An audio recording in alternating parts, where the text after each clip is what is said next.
Tenemos una línea de transmisión que es un cable o otra estructura parecida como la que vamos a ver, diseñada para conducir corriente alterna en frecuencia de radio.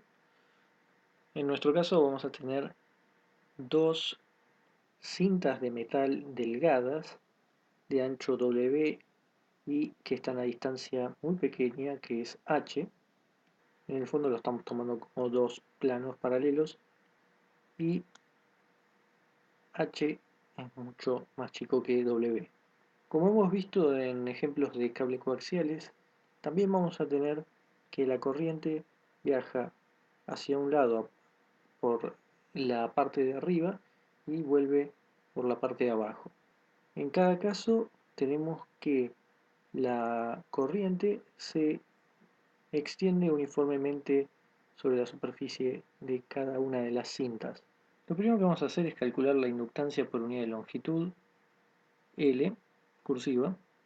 Para eso vamos a traer un resultado de cuando vimos un ejemplo en el que teníamos también dos placas paralelas con distinta carga y con velocidad v, así que nosotros tenemos una corriente y acá con la velocidad teníamos también una corriente y también teníamos cuánto era el campo magnético, que es lo que nos interesa, era mu 0 sigma b en magnitud, así que el campo magnético que tenemos en el medio es mu 0 k, donde esto es b por sigma, la densidad de carga, y b es la velocidad de la corriente.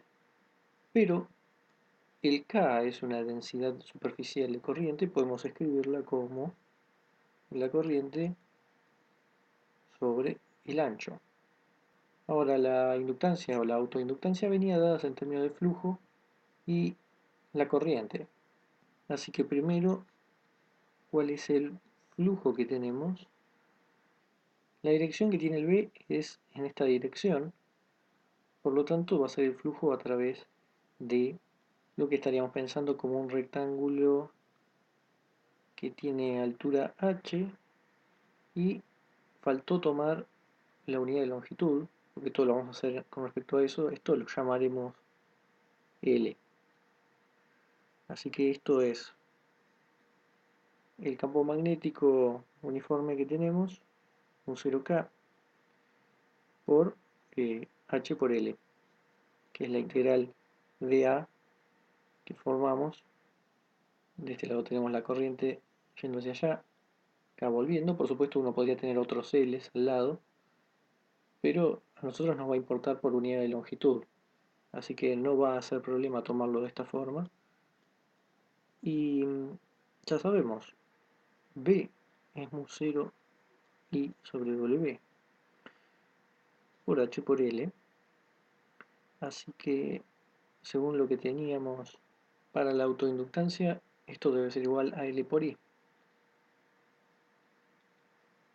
Así que podemos cancelar los i's y nos queda L igual a mu 0 HL W, pero nos interesa la inductancia por unidad de longitud, es decir, L sobre L minúscula, así que eso va a ser igual a mu 0 H W. Lo que vamos a hacer ahora es ver cuál es la capacitancia por unidad de longitud. Vamos a traer entonces directamente la capacitancia de las placas paralelas, que era A epsilon 0 sobre D, donde A era el área de las placas y D era la distancia de separación entre las placas. Así que si C, como lo teníamos ahí, es A epsilon 0 sobre D, en nuestro caso A es W por L, D es el H, epsilon 0, pero la capacitancia por unidad de longitud, esto es C sobre L, así que es W epsilon 0 sobre H. Ahora, ¿cuánto es el producto de C por L?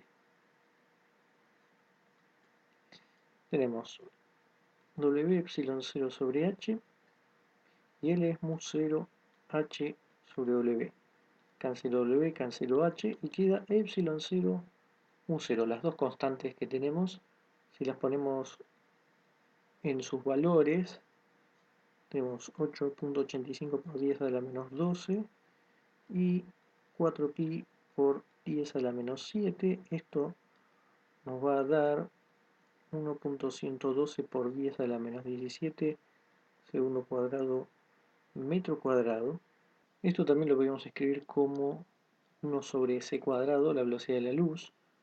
Y lo notable es que L y C pueden variar de una línea de transmisión a otra, pero el producto es una constante universal.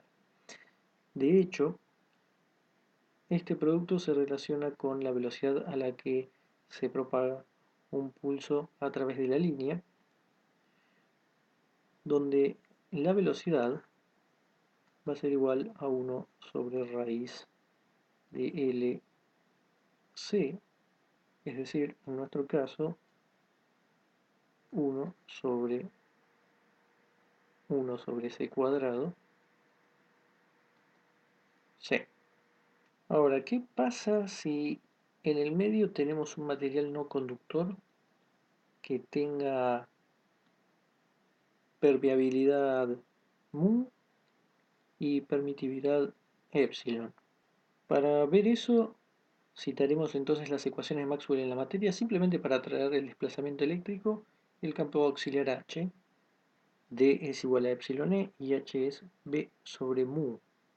Entonces, E es D sobre epsilon y H o B es mu sobre H.